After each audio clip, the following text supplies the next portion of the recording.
TV a sua revista eletrônica aqui nas noites da TV Com.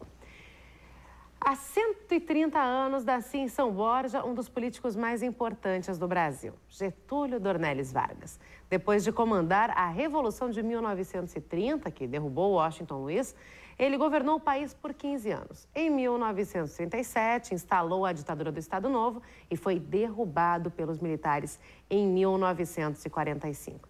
Aí, 5 anos mais tarde, se elegeu presidente e em 24 de agosto de 1954 se suicidou com um tiro no peito. Getúlio Vargas modernizou a economia brasileira e criou o Ministério do Trabalho.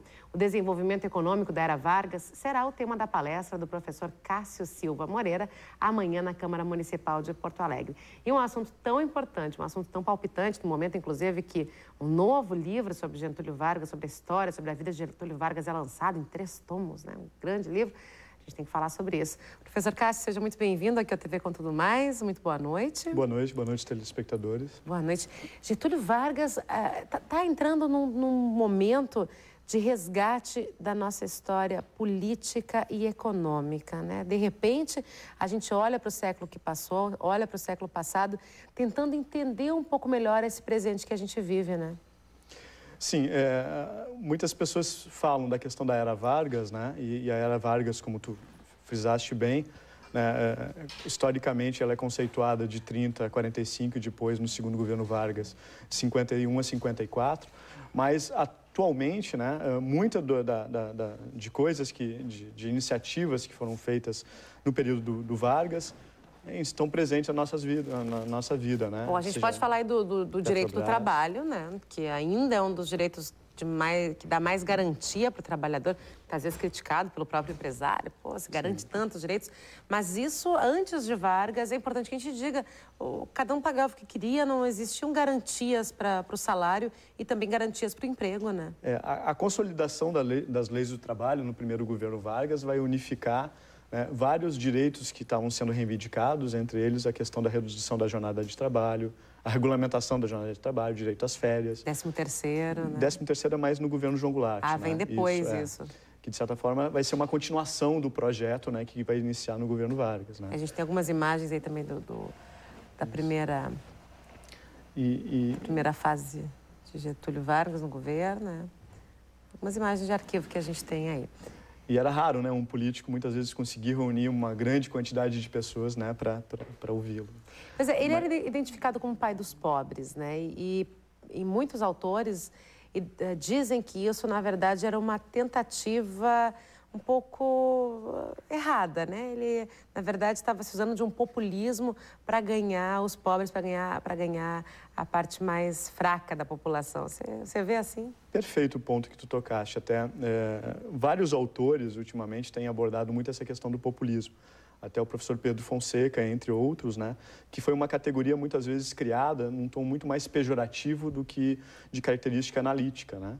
Então, eu não concordo que o período Vargas... Um tom manipulador, ou seja, na verdade, um perfil manipulador que usaria o povo e o amor do povo por si para garantir seu espaço político. Mas se tu começa a estudar um pouco a história, tu vai ver que, especialmente na década de 40, 50, o povo, de forma mais geral, era muito mais politizado do que era hoje. Perón na Argentina é um exemplo também, né? Então, por isso que, de certa forma, eu não concordo com o termo populismo, porque ele é um adjetivo para desqualificar. Ou seja, o que a gente vai observar estudando esse período da Era Vargas e na palestra na Câmara de Vereadores amanhã, a partir das 14 horas, a gente vai apresentar esse tema, né?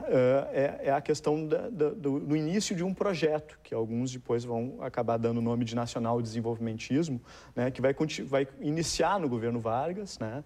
Tendo lastro da questão da industrialização, da própria urbanização, mas que ela está consubstanciada em ações, em diretrizes, né, tanto na política econômica quanto na criação das estatais, etc. E várias estatais que o Brasil teve e tem foram criadas no período Vargas, né? Eu posso citar a própria criação da Siderúrgica Nacional, né, da Vale, né? Depois posso comentar também da questão da Petrobras, do BNDES, da própria legislação trabalhista, que nem tu frisaste. Empresas muito fortes até hoje, né? A Petrobras é uma das maiores multinacionais da América Latina, né? E atuando em vários países. O projeto era esse, professor Cássio? Era assumir esse tamanho?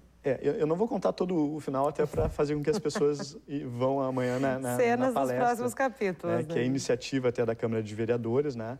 Com o objetivo... Deixa eu só fazer uma breve propagandinha, claro, de amanhã. Por favor. É um evento que começou no dia 19 de abril, data de nascimento do Vargas, né?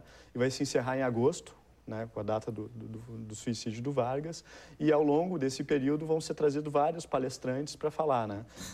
O evento abriu com a palestra do professor Pedro Fonseca, né, política Vargas, um estadista, dá sequência comigo falando sobre a era Vargas e desenvolvimento econômico, né? Então não vai me responder se deu certo, se é o projeto que previa. Pois bem, perdão. Deu certo, deu, mas o projeto previa isso, né? Era esse realmente o projeto que... Qual é o projeto nacional desenvolvimentista que vai iniciar com Vargas? Não era um projeto estatista no sentido de estatizar a economia. Ou seja, o Vargas não era contrário ao capital privado e nem ao capital estrangeiro, mas sim via que o capital estrangeiro deveria preencher algumas lacunas onde o capital privado, nacional e o Estado não conseguiriam, não atuariam. Né? Pois é, essa época do capital estrangeiro, a gente sabe que o aporte de recursos dos Estados Unidos, ele existiu, não só no Brasil, como em outros países da América Latina naquele momento. A gente estava num período de Guerra Fria, coisa e tal. Como é que foi essa relação? Já se sabe exatamente como se foi essa relação do capital americano aqui no Brasil?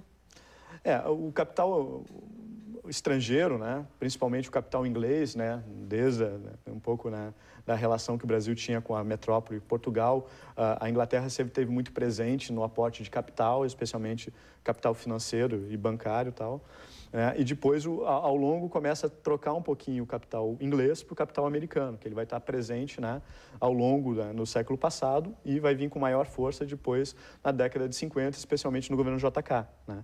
Ele está presente, havia uma relação, né, de certa forma, um pouco, não um atrito, mas, né, tentando... Na verdade, o projeto do Vargas propunha o quê? Um planejamento do Estado, né, para fazer com que, de repente, a iniciativa privada pudesse ter mais condições, né, de atuar, mas com uma regulamentação estatal, com uma atuação, né, do Estado, de empresas estatais em setores estratégicos da economia, onde haveria espaço para o capital estrangeiro também. Né?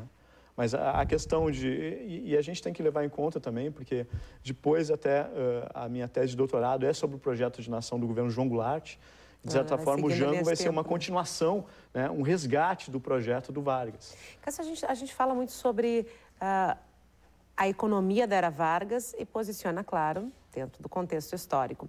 Mas esse projeto de governo é um projeto que poderia ser aplicado, guardadas as suas devidas proporções e condições, hoje em dia?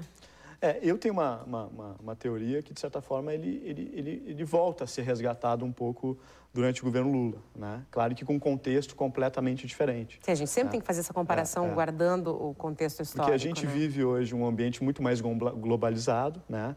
A inserção das empresas estrangeiras hoje, ela é muito, natural, muito forte, né? Necessária. Então, de certa forma, o que passa, de certa forma, o link que tem entre o projeto que está em andamento no país com a questão do Vargas, do Jango, etc.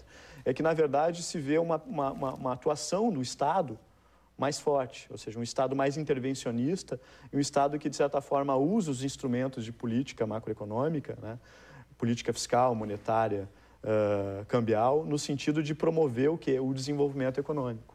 Bom, vamos fazer então um convite para o pessoal que quiser participar da tua palestra na Câmara de Vereadores? Isso, amanhã a partir das 14 horas na Câmara de Vereadores, né? Entrada franca? Entrada franca. Né? A gente vai falar então sobre desenvolvimento econômico na era Vargas, né?